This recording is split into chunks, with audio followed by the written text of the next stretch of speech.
आज तो लगा कि फेवर का पता चल गया है, लेकिन अभी भी पता नहीं चला। वहीं कोडी रोड्स और रैंडी ऑर्टन भी आए आज आमने सामने। नमस्ते दोस्तों, कैसे हैं आप सब। आपके साथ है तोमर साहब। आप देख रहे हैं WWE फटाफट, जहां मिलेगी आपको रॉ और स्मैकडाउन की अपडेट्स फटाफट। So let's roll in. Show की शुरुआत करते हैं आज कोडी रोड्स। हाँ जी, किस बारे में बात करना चाहोगे? रेसलमेनिया 41 में मेरा मैच है जॉन सीना के साथ। मैं लड़ूंगा जॉन सीना से और वहीं वो 17 टाइम वर्ल्ड चैंपियन बनने की कोशिश करेगा। तभी दोस्तों अचानक वहाँ पे एंट्री हो जाती है रैंडी ऑर्टन की। मैं ज्यादा इमोशनल बंदा नहीं हूँ, लेकिन देखो जरा इस लड़के को देखो, ये कहाँ से कहाँ आया है। मुझे याद है कोडी रोड्स जो 20 साल का था और इस बिजनेस में आया था। मैंने वो टाइम भी देखा है जब तूने रात दिन मेहनत की है और सबसे ज्यादा मेहनत की है। इतनी मेहनत के बाद मुझे पता है जब तुझे कुछ नहीं मिला तो तू बहुत गुस्सा था, और जब तुझे पता चला कि तेरी यहाँ कोई वैल्यू नहीं कर रहा, तूने ये जगह छोड़ दी। और सच बताऊं तो गोटो में दम चाहिए सब छोड़ के कुछ नया करने के लिए। तूने अपने दम पे बहुत कुछ बदल दिया और इस लॉकर रूम में सबको ये पता है। मैं भी तेरी इसी बात को पसंद करता हूँ। फिर तू वापस आया और जैसे ही तू वापस आया तूने बहुत कुछ बदल दिया इस कंपनी में। तू सच में मेहनत करके ग्रो हुआ है। तुम सबको तो पता ही होगा जब ये बंदा सेथ रॉलिंस से हेल इन अ सेल में भिड़ा था, मुझे याद है नील पड़ी हुई थी तेरे हाथ में और मैच खत्म होते होते तो वो काला हो गया था। और पता नहीं कितनी बार तूने ऐसा सब किया है,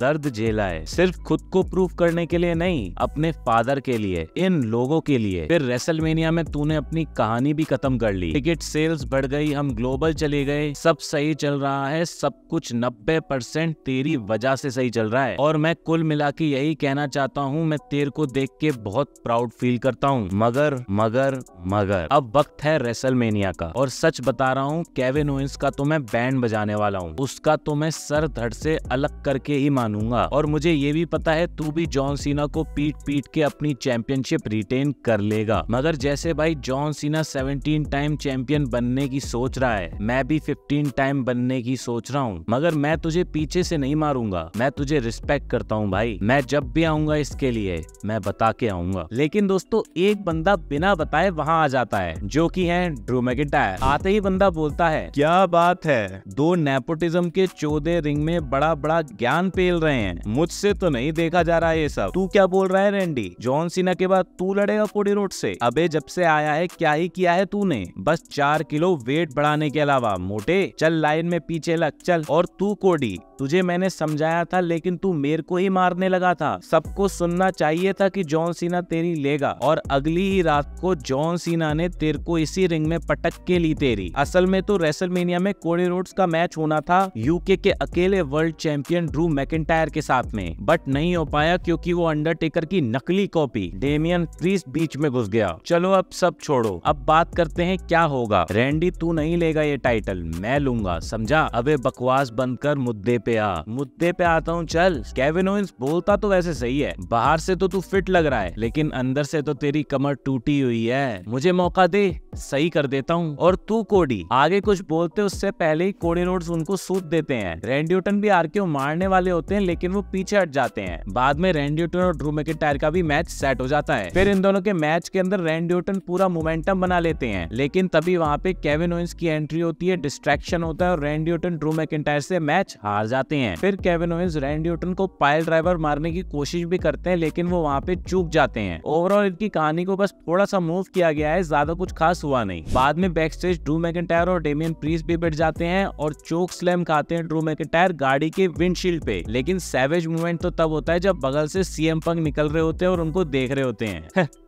रेसलमेनिया जाएंगे। वहीं WWE टैग टीम चैंपियनशिप का भी आज मैच होता है स्ट्रीट प्रॉफिट और प्रीटी डेडली के बीच में। मैच में स्ट्रीट प्रॉफिट आराम से मैच निकालते हैं, अपनी चैंपियनशिप रिटेन करते हैं, लेकिन ये DIY वाले कहाँ हैं? वहीं अब चेल्सी ग्रीन की टीम में टुटपुंजो में से एल्बा फायर ऐड हो चुकी हैं और अब वो दोनों सीक्रेट हर्विस बन गए चेल्सी ग्रीन के लिए। केट कडाना के साथ आज उनका मैच होता है जिसके अंदर चेल्सी ग्रीन इंटरफेयर करती है और सीक्रेट हर्विस मैच को जीत लेते हैं। बाद में जलीना वेगा भी वहां पे आती है और उनको भी चेल्सी ग्रीन तोड़ देती देती हैं। हो सकता है कि इन दोनों बंदियों की राइवलरी स्टार्ट हो। वहीं आज ब्रॉन स्ट्रोमन और एले नाइट का भी यूएस टाइटल का मैच होता है। मैच में कुछ हो पाता उससे पहले ही जेकब फाटू आ जाते हैं और दोनों बंदों को तोड़ देते हैं कि टाइटल मैच जाए बाढ़ दे, मुझे तो बंदे तोड़ना है। अभी वो जेकब अकेले अकेले मत मटक, मैं मटकूंगा, भूल गए पिछले हफ्ते तुम दोनों फालतू में मेरे मैच में मटक रहे थे। मगर जेकब कुछ नहीं टामा, ओ हमसे ऐसे बात मत कर। अच्छा सुनो मेरी बात, जब बात ब्रॉन स्ट्रोमन की आएगी तो मैं ही उसका निपटारा करूंगा। तुम लोग उस चीज से दूर रहोगे, समझे? और वो यूएस टाइटल मैं लेके आऊंगा फैमिली में, तुम्हारे साथ या तुम्हारे बिना भी। सो मुझे लगता है धीरे धीरे WWE वाले जेकब वर्सेस सोलो की कहानी को स्टार्ट कर रहे हैं। ये कहानी और इंटरेस्टिंग तब बन जाएगी जब टोंगा लोआ की यहाँ पे एंट्री होगी। हाँ जी, तुम्हारे थप्पड़ की आवाज तो बहुत गूंज रही है जो तुमने गुंथर को मारा था।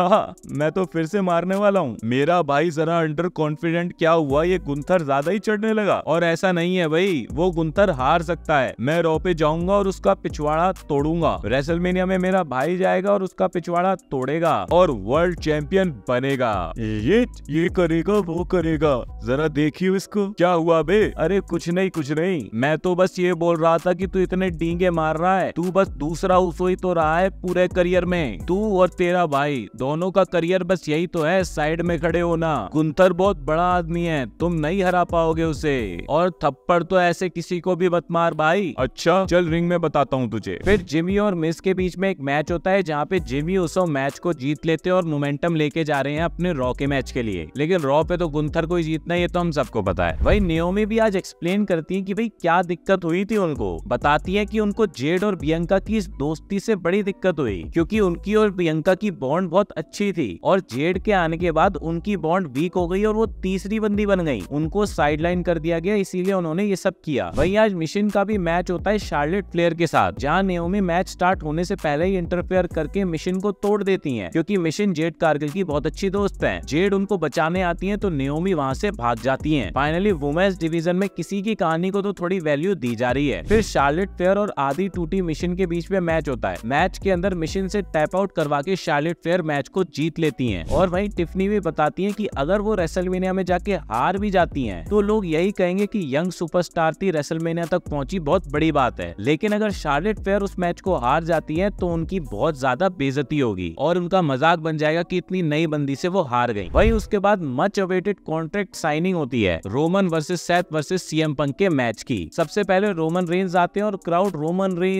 रेंज का गाना गाने लगते हैं। बहुत अच्छा गाते हो तुम लोग। यही सुन के क्राउड और ज्यादा गाने लगता है, इवन पॉल हेमन भी गाने लगते हैं। हाँ यही है ओटीसी का कमाल। इस प्लेनेट का सबसे बड़ा स्टार हूँ मैं। यहाँ दो काम के लिए आया हूँ मैं, एक तो एक्नॉलेज होना जो तुम सबने भर के मुझे कर दिया है, दूसरा है ये कॉन्ट्रैक्ट साइन करना। ले कर दिया कॉन्ट्रैक्ट, अब मैं निकलता हूँ।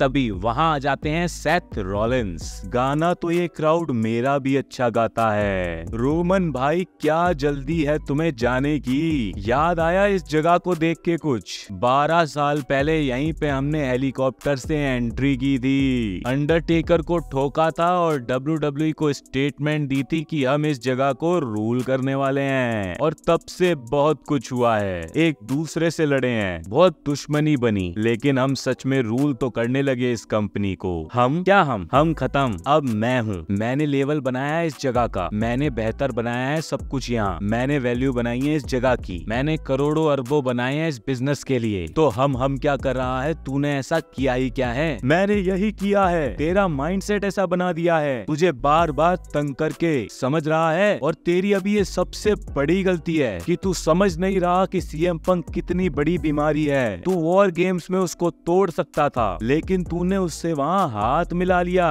रॉ में मैं उसको तोड़ सकता था लेकिन तू वहाँ भी आ गया। अब मुझे फिर से तेरा फैलाया हुआ कचरा साफ करना पड़ेगा, समझा? तभी दोस्तों वहाँ पे आ जाते हैं सीएम पंक। सीएम पंक आके सबसे पहले कॉन्ट्रैक्ट को ध्यान से पढ़ते हैं। रोमन बोलते हैं भाई फटाफट साइन कर। वही पॉल हेमन भी पंक के पास जाके उनको समझाने लगते हैं और उनको बताते हैं कि उन्होंने उनका काम कर दिया है, उनका सपना पूरा कर दिया है रेसलमेनिया को मेन इवेंट करने का। क्योंकि उन तीनों का जो मैच है वो मेन इवेंट में होने वाला है, अब नाइट 1 में होने वाला है या नाइट 2 में होने वाला है वो अभी देखेंगे। वही पंक की आंखों में ये सब सुनने के बाद आंसू आ जाते हैं। सबको लगता है कि यही फेवर था और कंप्लीट हो चुका है फेवर।